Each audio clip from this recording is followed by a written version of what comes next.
My name is Harper Vaughn. I am 35 years old. 4 years ago, my sister in law began forcing my 9-year-old niece into complete silence about family finances, claiming it was a medical issue, while she secretly siphoned money from our parents' trust. To erase my role as co trustee, I believed her concern for the child was genuine. But right now, in the bustling emergency room here in suburban Phoenix, after my niece collapsed at school and finally spoke again, warning me of the latest scheme, my sister in law is blocking me from seeing her and telling doctors I am the unstable one who should leave. My hands shake with rage as I realize this ends today. I will expose every layer of her control and lies no matter what it costs me personally. If you have ever had a family member twist the truth to make you look crazy while they hid their own schemes, hit that like button and tell me in the comments what happened to you. Your stories keep me going. Let me take you back because none of this started in the emergency room with beeping monitors and worried nurses rushing past. It started in the kind of ordinary suburban Phoenix life that looks perfect from the outside. I work as a bookkeeper at a mid-sized construction firm downtown. Numbers have always been my safe place. They do not lie the way people do. My therapist says I use spreadsheets to feel in control, and she is probably right. That morning had begun like any other Tuesday. I was at my desk reconciling invoices when my phone lit up with a call from my brother. His voice sounded strained, which should have been my first clue, but I brushed it off. He asked if I could swing by their house after work. My niece had some kind of episode at school, and the principal insisted a family member come pick her up since my sister-in-law was stuck in a meeting. Of course, I said yes. I adore my niece, even if communicating with her through pictures and gestures had become our normal routine. When I pulled up to their neat stucco house in the suburban neighborhood, the air felt heavier than usual. My brother met me at the door looking pale. He barely said hello before ushering me inside. My sister-in-law was already there, pacing in the living room, her designer heels clicking on the tile. She turned to me with that honey-sweet smile she always wears right before she drops something sharp. "Harper, you are here? Good. My niece is resting in her room, but the school nurse thinks it might be stress-related. You know how sensitive she is?" I nodded, trying to keep my tone light. What happened exactly? My sister-in-law waved a hand like it was nothing. She just froze up during recess, stopped responding to teachers, the usual. Then she glanced at my brother and added in that cutting tone she saves for me. Unlike some people who can just walk away from family obligations, I actually showed up. My brother cleared his throat and changed the subject fast, his voice a little too loud. "Hey, why do not we check on my niece together?" He steered me down the hall before I could respond. That was his pattern lately. Deflect. Redirect. Never quite stand up to her. I followed him into my niece's room, where she sat on the bed, hugging her knees. Her big eyes met mine, and for a second, I saw something fierce in them. I knelt down like I always did. "Hey, sweetheart, you okay?" She nodded, but did not reach for her tablet, the way she usually did to type out answers. My sister-in-law appeared in the doorway behind us, arms crossed. The doctors at the school suggested more tests, but I told them it is just her condition acting up again. "You remember the neurological thing we have been dealing with since she was little?" That was the lie I had believed for 4 years. The one my sister-in-law had sold to the entire family and every doctor she could find. My niece had not spoken a word since she was 5. Everyone called it selective mutism, or some rare neurological quirk. My sister-in-law had played the devoted mother card so well, collecting sympathy and praise from neighbors, teachers, and even our own parents.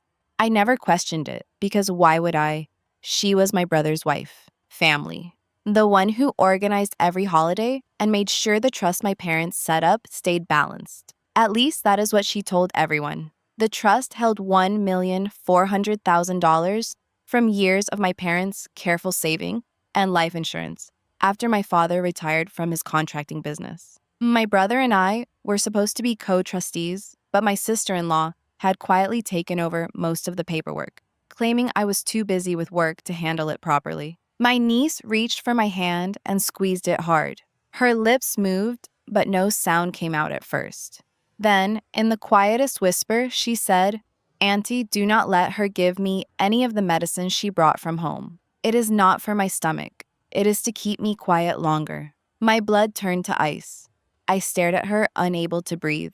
My niece had spoken. After 4 years of total silence, she had spoken directly to me, and the words were a warning about my sister-in-law. My sister-in-law stepped into the room, fast her face, a perfect mask of concern, but her eyes flashed with something cold. "Oh, honey, you are just confused from the collapse." She turned to me with that sarcastic edge that always felt like a slap wrapped in velvet. "Harper, really? You should not encourage her fantasies. You know how she gets when she's overwhelmed. It is almost like she picks up on your own stress levels." My brother shifted and let out a forced, awkward laugh, trying to lighten the moment. "Come on, she is just scared. My niece has not said a word in years. This is probably a good sign, right?" He looked at me with a quick, private glance that said, "We would talk later," but right then he was not about to challenge his wife in front of me. I stayed on my knees, eye level with my niece, ignoring my sister-in-law completely.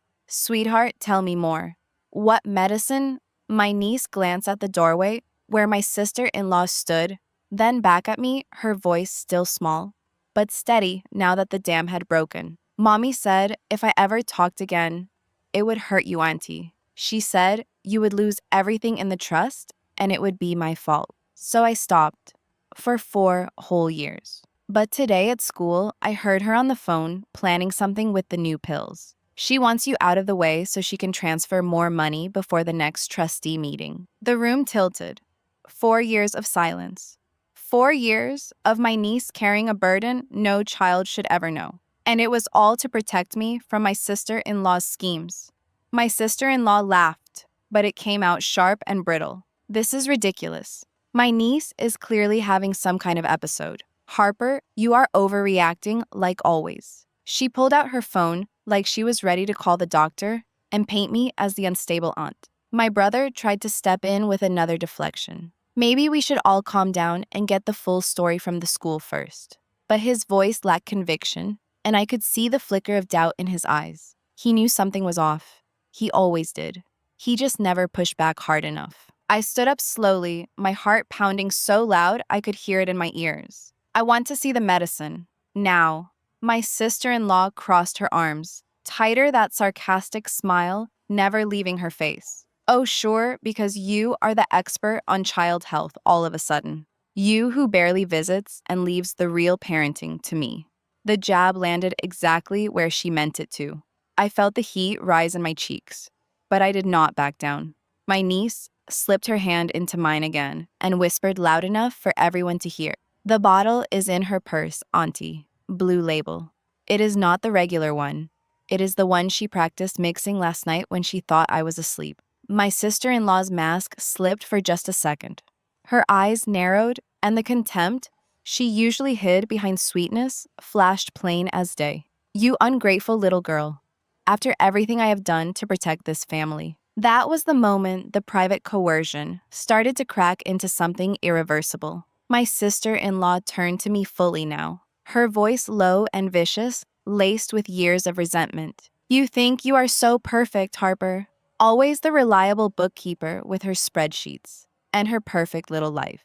But you have no idea what it takes to hold this family together. If my niece keeps talking the way she is right now, it is going to ruin everything we have built. The trust, the reputation, the whole carefully balanced life. And it will be on you." My brother finally spoke up his tone, a defensive outburst that surprised even me. "Enough. This is not the time." But she shot him a look that shut him down fast, and he retreated to the doorway, his jaw clenched in that way he gets when he knows he should do more, but chooses the easier path. I pulled my niece closer, my mind racing. We needed proof. We needed help. I thought of my close friend, Olivia Torres, who worked as a nurse at the same hospital, where we now stood in the emergency room. She had always been the one I called when things felt off. I texted her quickly under the table while my sister-in-law was still glaring at me. Within minutes, Olivia Torres arrived still in her scrubs, her face serious as she took in the scene. She knelt by my niece and spoke gently. Sweetie, can you tell me exactly what you heard my niece did? The whole story poured out in that new clear voice. How at 5 years old, she had overheard my sister-in-law on the phone planning to forge my signature on trust documents so she could shift $140,000 already quietly moved into a separate account only my sister-in-law controlled. How my sister-in-law had knelt down and told the little girl that if she ever spoke again, it would make me lose my job, my place in the family, and possibly even face legal trouble for mismanaging the trust. My niece had believed it. She had stayed silent to save me. Olivia Torres's eyes met mine over my niece's head. This is serious, Harper. We need to test that medicine right now. She glanced toward the purse my sister-in-law had set on the chair. My sister-in-law snatched it up fast, her sarcasm turning to pure ice. You are all overreacting. This is exactly why I keep saying Harper is not stable enough to be around my niece unsupervised. Look at the drama she causes. My coworker, Amanda Klein, who had stopped by the hospital earlier to drop off some paperwork for me, happened to walk past the open door at that exact moment. She had known me for years through the construction firm and had heard enough of the conversation to raise an eyebrow. Everything okay in here?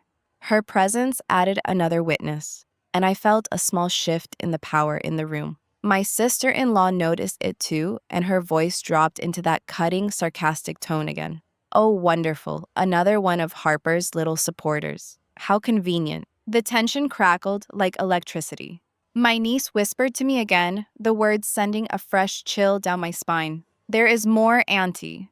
Mommy has papers in the home office. She practices your name all the time. And she talked to someone named Kevin about making the transfer final before the next family meeting.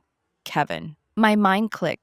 Kevin Ramirez was the legal contact I had used once for some paperwork on the trust years ago. He was supposed to be neutral. If my sister-in-law had reached out to him behind my back, it meant the scheme was further along than I thought. Olivia Torres took a quick photo of the medicine bottle when my sister-in-law set it down for a second and slipped it into her pocket. We will run this through the lab tonight, she murmured to me. If it is what my niece says, we have proof. My sister-in-law must have sensed the walls closing in because she stepped closer, her face inches from mine, the resentment pouring out in every word. You always thought you were better than me, Harper, the smart one, the independent one, but you are nothing without this family, and I am the one who keeps it running. If you push this, my niece will end up back in silence, and you will be the one blamed for upsetting her. My brother tried one more deflection, his voice tight. Let us just get my niece home and sort this in private. But the damage was done. The private coercion had spilled into the open, and the irreversible consequence was already unfolding. I looked at my niece, her brave little face, and I knew I could not let this continue. Olivia Torres pulled me aside in the hallway while my sister-in-law argued with the doctor about discharging my niece. Harper, this is bigger than we thought. If the lab confirms anything in that medicine, and if my niece is willing to make a statement, we need to loop in Kevin Ramirez officially. He can help with the legal side before my sister-in-law tries to move more money. I nodded, my resolve hardening, but as I turned back toward the room, I caught my sister-in-law watching me through the glass, her smile returning cold and calculated. She mouthed something I could not hear, but the shape of her lips looked a lot like the word soon. My stomach twisted. This was far from over, and the next move could cost me everything I had left in this family. The next morning, my phone buzzed with a text from Olivia Torres, right as I was pouring coffee in my small kitchen. The lab results were in, and they were not good. The medicine bottle my niece had warned me about contained a strong sedative mixed with something designed to suppress speech centers in the brain. Nothing lethal, my friend wrote, but enough to keep a child quiet and compliant for days. I stared at the screen, my hands gripping the mug so tight I thought it might crack. My sister-in-law had been dosing my niece to maintain the silence that protected her schemes. I called Kevin Ramirez, my old legal contact, who had helped with the trust paperwork years ago. He picked up on the second ring, and when I laid out the facts, his voice went serious fast. Harper, This crosses into coercion and fraud territory. I will start pulling records discreetly, but you have to play along for now. Do not tip her off. I spent the rest of the day pretending everything was normal, which felt like walking a tightrope over broken glass. My brother texted me around noon, saying my sister-in-law wanted a family dinner that night to talk things through. I agreed because Kevin Ramirez had warned me that any sudden change would make her bolt with whatever she had already siphoned. When I arrived at their house, the air was thick with forced politeness. My niece sat at the table, her eyes darting between us, but she stayed quiet in front of her parents, the old habit clinging like a shadow. My sister-in-law served the meal with that honey-sweet smile she perfected over the years. Harper, I am so glad you could join us. After yesterday, I think we all need to reset. She passed me the salad bowl, her fingers brushing mine deliberately. You know how easy it is for misunderstandings to spiral when someone like you gets involved. The jab landed exactly as she intended. Someone like me, the reliable but meddlesome bookkeeper who did not understand real family pressure. My brother cleared his throat and jumped in with a defensive outburst that surprised even me. Let us just eat first. No need to rehash everything right now. But she ignored him completely, turning back to me with sharper sarcasm. Oh, come on. Harper needs to hear this. She has always been quick to judge without knowing the full picture. Remember how she questioned the trust withdrawals last year? As if I would ever do anything that hurt this family. My niece shifted in her seat, and my sister-in-law shot her a quick warning glance that made the little girl freeze. The message was clear. Stay silent or else. I forced a smile and took a bite of food, even though it tasted like ash. Inside, my mind raced. Kevin Ramirez had already confirmed that $140,000 had been moved into an account only my sister-in-law could access. Forged signatures that looked close enough to pass casual review, but would crumble under forensic scrutiny. I needed more time to build the case, so I played along. You are right, I said, keeping my voice steady. Yesterday was stressful for everyone. Maybe my niece just needs some routine. My sister-in-law leaned back satisfied for the moment, but her eyes stayed narrowed. Good, because the next trustee meeting is in 3 days, and I would hate for any unnecessary drama to complicate things. She let the word drama hang in the air like a threat aimed straight at me. Later that evening after dinner, my brother pulled me aside in the hallway, while my sister-in-law was putting my niece to bed. His reaction this time was different. Quieter anger shone through a clenched jaw that finally cracked into words. Harper, I know something is off. She has been different lately, more controlling. But she is my wife, and my niece is our daughter. I cannot just blow everything up without proof. I wanted to shake him. The proof was sitting in Olivia Torres's lab right now. Instead, I whispered back, then help me get it. Do not let her give my niece anything else. He nodded, but the doubt lingered in his eyes, and I could tell the private confrontation with his wife later would be another round of deflection and excuses. My sister-in-law appeared at the end of the hall, then her voice slicing through the tension like a knife. Everything okay out here? She stepped closer, that familiar resentment flashing again. Harper, I appreciate you coming, but you really should not fill my brother's head with ideas. He knows what is best for our family. The sarcasm dripped heavier, now laced with years of built-up contempt. You waltz in with your perfect job and your spreadsheets thinking you can play hero. But you have no idea what it costs me to keep us afloat. The trust needs protecting, and if you keep pushing, my niece will pay the price. My stomach dropped at the open threat aimed at my niece. Before I could respond, my phone vibrated in my pocket.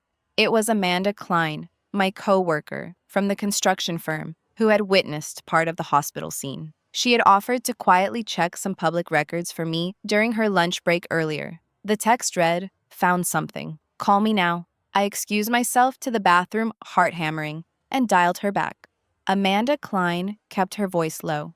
Harper, your sister-in-law, has been meeting with a different attorney. Not Kevin Ramirez, someone new who specializes in contested trusts. They filed preliminary paperwork yesterday, claiming you are unfit due to work stress. I leaned against the sink, my reflection in the mirror looking as shocked as I felt. My sister-in-law had escalated faster than I expected. She was not just siphoning money anymore. She was building a paper trail to push me out completely.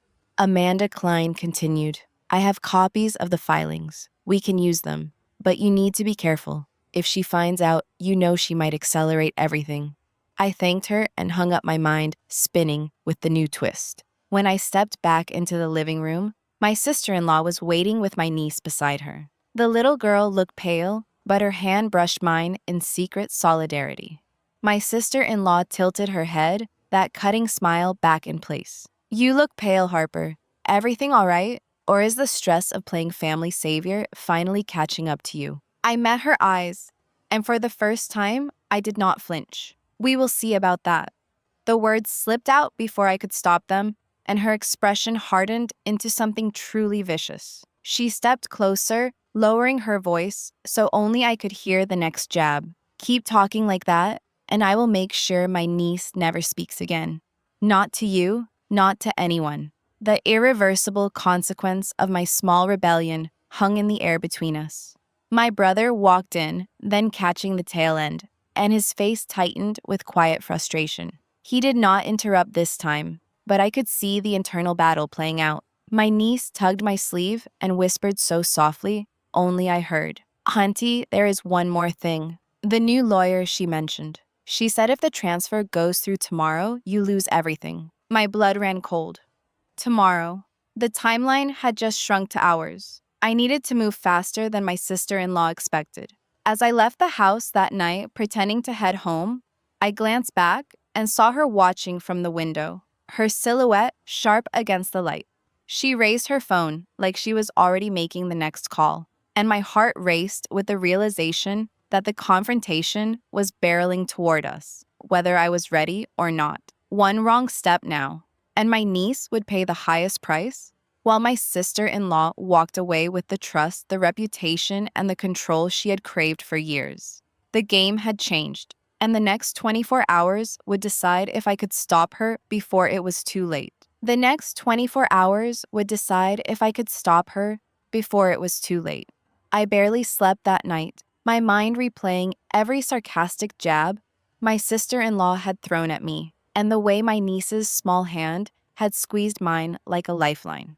By dawn, I was already on the phone with Kevin Ramirez, laying out the lab results from Olivia Torres and the filings Amanda Klein had uncovered. His voice stayed calm, but I could hear the edge in it. Harper, this is solid, but we have to time the confrontation perfectly. If we hit her at the trustee meeting tomorrow, we can force the records open in front of witnesses. I agreed because the clock was ticking, and my niece's brave new voice was still too fragile to risk another setback. I spent the morning texting Olivia Torres updates while pretending to work from home so my sister-in-law would not suspect anything. The construction firm could wait. My family could not. Around noon, my brother called, sounding more agitated than usual. He wanted me to come over early before the official meeting to help smooth things with my sister-in-law. I drove over heart-pounding, wondering if this was the moment everything would finally break open. When I walked into their living room, my sister-in-law was already there, flipping through a stack of papers at the dining table, her designer blouse perfectly pressed like armor. She looked up with that familiar, honey-sweet smile that always preceded the venom. Harper, you are early. How thoughtful. She set the papers down deliberately so I could see the trust documents with my forged signature glaring back at me. My niece hovered near the doorway, watching everything with those wide eyes that had carried 4 years of silence just to shield me. My sister-in-law noticed her watching and turned the full force of her contempt on me first. You know this is your fault, right? Dragging a child into adult drama because you cannot handle sharing responsibility. The jab hit like a slap, but I kept my face neutral. My brother tried to insert himself with a sudden defensive outburst that cracked the air. My sister-in-law, that is enough. We are all on the same side here. But she ignored him, completely stepping closer to me, her voice dropping into that vicious, sarcastic tone laced with years of deep resentment. Oh, please. Harper has always played the victim, the perfect bookkeeper, who never gets her hands dirty, while I am the one actually holding this family together. She glanced at my niece, then back at me, eyes narrowing. If you keep pushing this nonsense about medicine and silence, the doctors will see exactly what I have been saying all along. You are the unstable one, the one who cannot be trusted with anything important. My niece flinched at the words, and I felt my stomach twist into knots. My sister-in-law had initiated the attack, exactly as she always did, turning the room against me in one calculated breath. My brother let out a forced, awkward laugh, trying to deflect the tension, then suddenly changed the topic by grabbing his keys. I need to run to the store for milk or something. Be right back. He practically fled the room, avoiding the confrontation altogether, his footsteps echoing down the hall.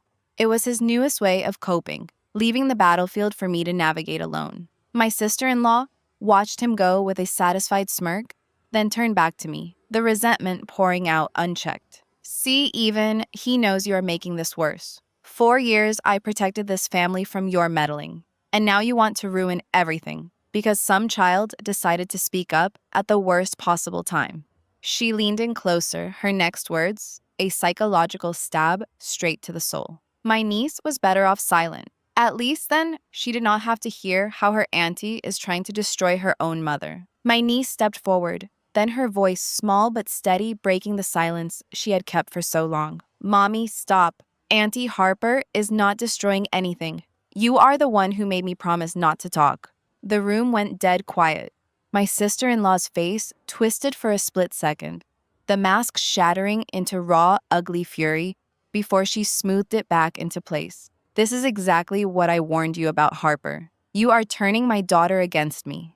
She snatched up the papers and waved them like a weapon. These transfers were necessary. The trust needed protecting from someone like you who would waste it on spreadsheets and independence instead of real family needs. If you force this meeting tomorrow, I will make sure everyone knows how unstable you really are. The threat hung heavy, and I felt the power shift again, but not in my favor. Olivia Torres texted me right then with a photo of the full lab report confirming the sedative. I had the proof, but using it now risked shattering my niece completely. Kevin Ramirez arrived at the house 20 minutes later as planned, pretending it was a casual drop-in for the trustee discussion. He carried a folder thick with the evidence Amanda Klein had gathered, plus the new filings my sister-in-law had hidden. The confrontation finally ignited when he laid the documents on the table. Mrs. Vaughn, these signatures do not match Harper's verified records, and the medicine test results are concerning. My sister-in-law's eyes flashed with pure ice as she initiated the next vicious round. She laughed that brittle, sarcastic sound that always cut deepest. Kevin, you have known this family for years. Surely you see how Harper twists everything. She has been jealous of my role from day one, turning a child's medical condition into some conspiracy because she cannot stand that I am the one who actually cares. Her words were laced with hidden contempt, the long-held resentment finally spilling out like poison. You think you can expose me? Try it. My niece will never back you up once I remind her what happens when she opens her mouth. My niece looked between us, tears welling, but her voice came out stronger than I had ever heard. I will tell the truth. You made me stop talking to protect Auntie, but it was never right. My sister-in-law's face went cold, and she delivered the final psychological jab with surgical precision. Fine, speak then. But remember, every word you say now is because of your auntie's interference. She will be the reason this family falls apart. My brother returned from his errand right then, catching the tail end, and his reaction shifted again into quiet anger, shown through a clenched jaw that finally broke into a private confrontation. Later that evening, when he pulled me aside after the meeting dissolved into chaos. Harper, I cannot do this anymore. She is my wife, but this has gone too far. Yet even as he said it, I saw the exhaustion in his eyes, the way he was already calculating the cost of choosing sides. He left the room without another word, the door clicking shut like a final boundary. Kevin Ramirez advised us to move forward with a limited police report, focusing only on the medicine and the forged signatures. But the twist came when the authorities reviewed everything the next day.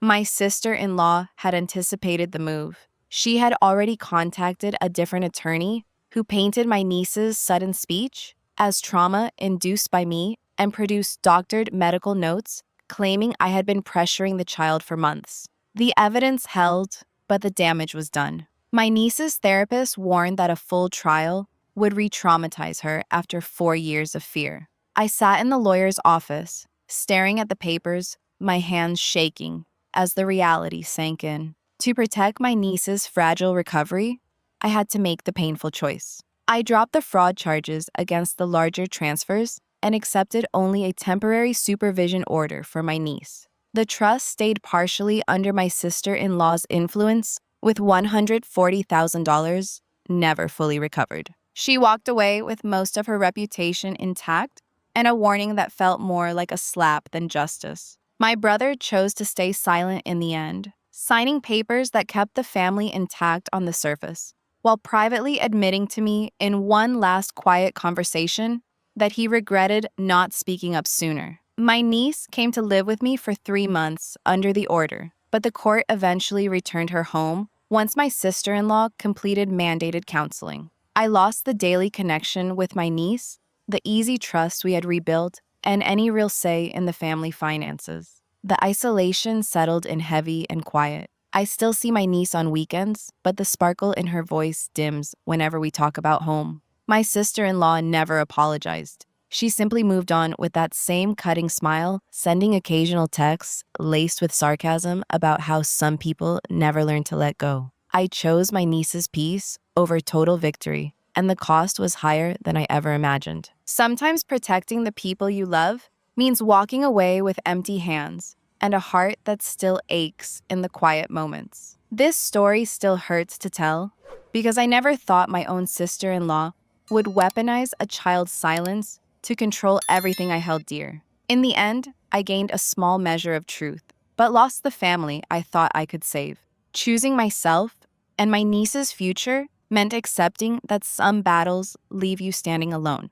Thank you for listening to my story and for staying with me through all of this, even the parts that still make my chest tight when I remember them. If you have ever faced a family betrayal where speaking up meant losing more than you gained, tell me in the comments what you chose and how it changed you. Your experiences remind me I am not alone in this.